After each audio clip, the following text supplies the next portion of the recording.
Hey everyone, this is Luke Thomas, the founder of Friday, and we're building software to make it easier to work remotely by replicating what the best teams do.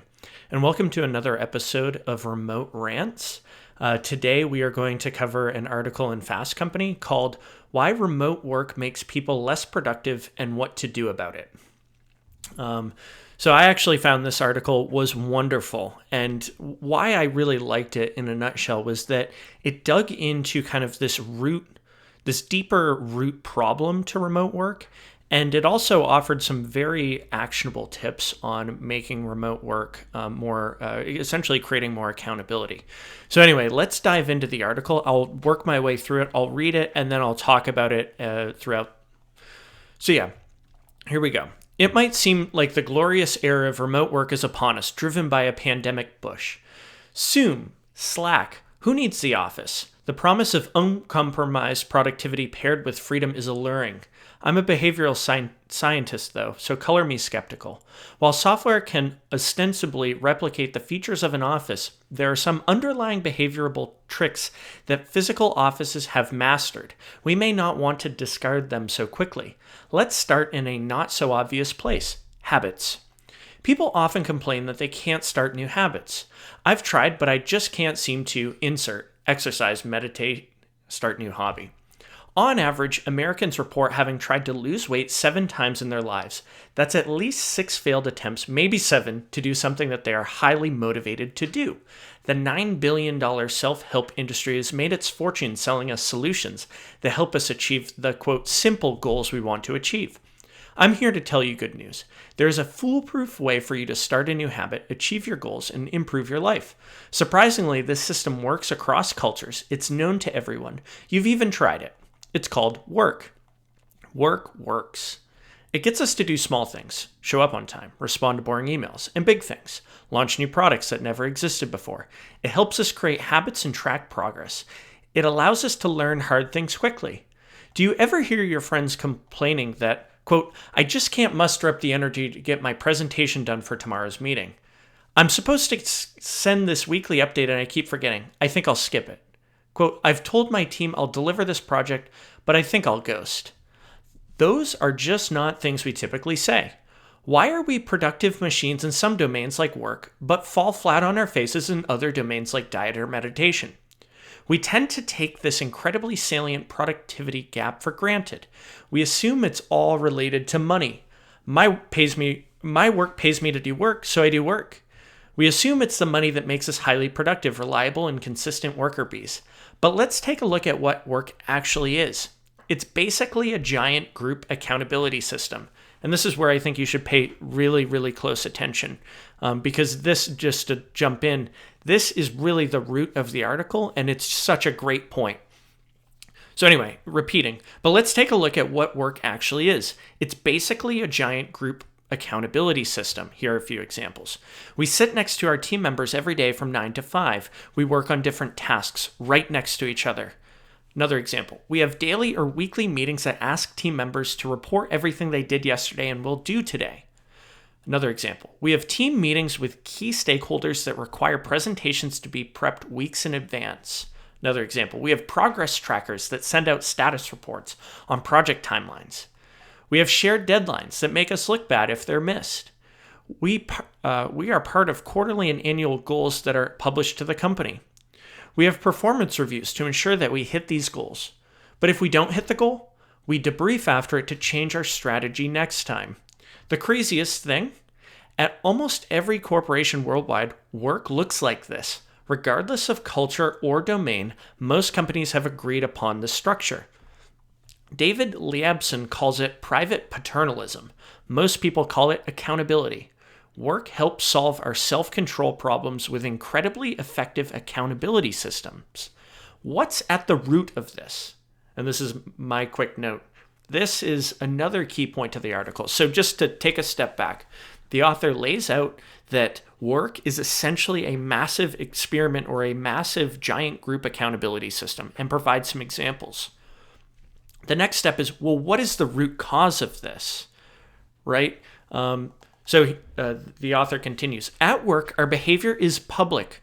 Work makes our behavior visible to other people to help to help get us to get things done. Sorry about that. Want to launch an incredibly complex product that requires building new innovations? Create a small team and commit to a public launch with aggressive timelines. This is what every tech startup in San Francisco does. Just look at Google's Developer Day or Apple's keynote launches. Apple committed to launch iOS 13 June 13th or June 3rd, 2019, and by golly, they did it. These are really just massive accountability systems that help employees to do something that they said they would do. Personal goals are in the private sphere. In the private sphere, we struggle. In the public sphere, we understand there's an underlying norm about what should happen. For example, I should show up to this meeting prepared. We self-regulate on the basis of anticipated consequences of going against the norm. Accountability is really just expecting you might have to justify your actions to others in relation to a pre-existing norm, and it works. Accountability systems, making behavior public, has been shown to work within voting, school attendance, hand washing, charity donation, and many other domains. In Ely, Iowa, voters were told that if they didn't vote, their names would be published in the newspaper. This drove voting rates up by almost 7%. A YMCA told their members how much their peers were going to the gym. They then told these members that their attendance would be publicized next month. This increased attendance by 17% to 23%. When we know our behaviors in the public sphere, we anticipate what others will think, and we end up modifying our behavior. As office work moves to remote work while the coronavirus continues to spread, work habits that were previously public will become more private. Is this a good thing? How will our productivity change? It's a nice idea to say that it won't. This is the popular opinion, but the reality is that the nature of work shifts as it moves from public to private. The very thing that allows us to be productive is changing. Meetings that were once in person will be on Zoom or online. People often keep their video on for the first 5 minutes and then they turn it off. This reduces accountability and may lead to more distraction. Workdays that were once coordinated and public will now become uncoordinated and private. This freedom may be glorious, but it reduces accountability and may lead to fewer hours worked. Deadlines like conferences and public PR launches have been canceled. This relieves a public pressure and delays a key motivator for getting stuff done. This reduces accountability and may increase procrastination. The author then jumps into some 5 key ways to stay on track, but I just want to summarize up until this point. When work in itself is a giant group accountability system, and when you work remotely, these kind of public actions are now private. And so what happens is accountability, or the sense of visibility, goes down. Accountability oftentimes does go down as well, because the work that you are doing is not public, right? And so this is such an important point, because what companies are going to face is that they feel like they don't know what's going on. And that is because the work is not being kind of expressed in a tangible or in a public way. And so what a healthy and well-functioning remote team will do is they will create systems and habits to make work accountable, right? So people opting into what their output should be for a week. They'll share what they aim to accomplish over the course of a day. There's a need to create these new systems to ensure that that people are creating this kind of self-reinforcement to make sure that they hit their goals. And this is good not only for the employer, but this is good for the employee as well. If I do not commit to some type of work, it is very easy to get sidetracked and not end up doing it. And so once again, the key here is that, okay, remote work is here to stay. How do we create systems to keep people accountable so that we are able to bridge the gap and make remote work just as high performing as being in the office, even though the office isn't maybe the gold standard. There are absolutely ways that the office improves visibility and creates this accountability loop. So anyway, end of my note, back to the rest of the article. So the author then says, here are 5 ways to stay on track. 1, keep video on for the whole meeting. If you're in person, You'd likely avoid checking email or surfing the web. Keep the same norms alive for remote meetings. This will also prevent the inevitable downfall of conference calls. 2. Articulate and coordinate start and end times of the workday. This creates a norm for when people should be on.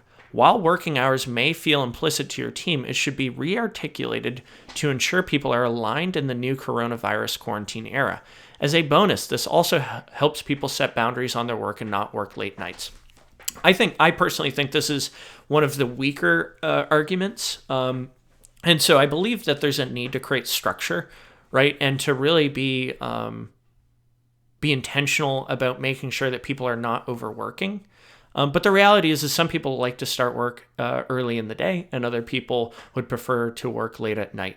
I would argue maybe another piece of advice that I would personally recommend is try to ask for certain hours of overlap instead. And so what this can do is this can just give you the chance to sync up. These are kind of the new working hours, right? Call it 10 a.m. to 2 p.m. It's expected that people should be online.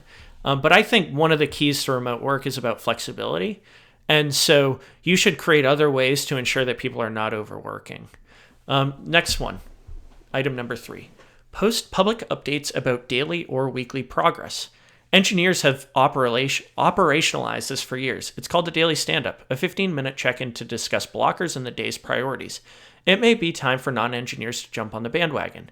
An easy way to start is with a Slack or other messaging channel devoted to updates. This is where Friday, the tool that we're building, comes in. We help you send daily updates, weekly updates, any type of reoccurring communication you can use Friday for.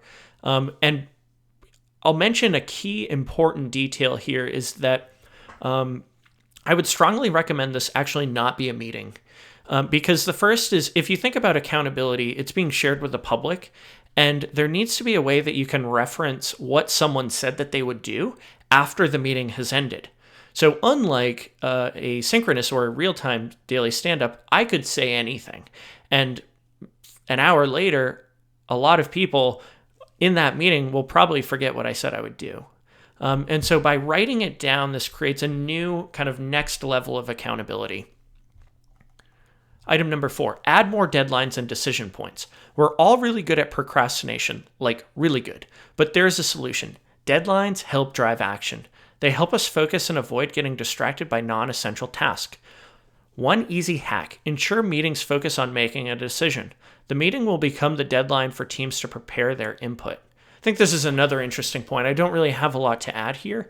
Deadlines, absolutely helps people accelerate. I believe, I'm trying to remember the law where it says work expands to fill the time. And so if you set a deadline for 3 months from now, the work will naturally expand until the deadline. Whereas if you compress the deadline, the work will be performed oftentimes a lot faster. Another point, group your meetings into blocks. Put meetings back to back instead of scattered throughout the day. Research says it will make you more productive because your blocks of time feel less scarce. This applies when in the office or not, but is especially important for work from home life since distractions may be higher. As the nature of work changes in the coming months, we should understand how to optimize work conditions. Work is something that ties us to each other in such an intricate way that we have no choice but to achieve our goals. Work is just an elaborate accountability system. It's a proven system that has been shown to motivate us across domains and across cultures. In times of coronavirus quarantine, there's very simple advice one should consider. Don't go it alone. Or if that's too hard, just act like someone is always watching you. This is, just to wrap up, this is the end of the article. And I would just like to highlight that I thought this was a wonderful article because it digs deeper into really kind of how you can make a better transition from, doing most of your work in an office to doing your work remotely. It really boils down to accountability and creating systems to ensure that people are accountable. This is a topic I expect people will talk about for many months. because right now people are definitely feeling the pain around accountability, and they're trying to find better ways to solve it. So anyway, I hope this kind of breakdown was interesting, and I hope you have a great rest of your day.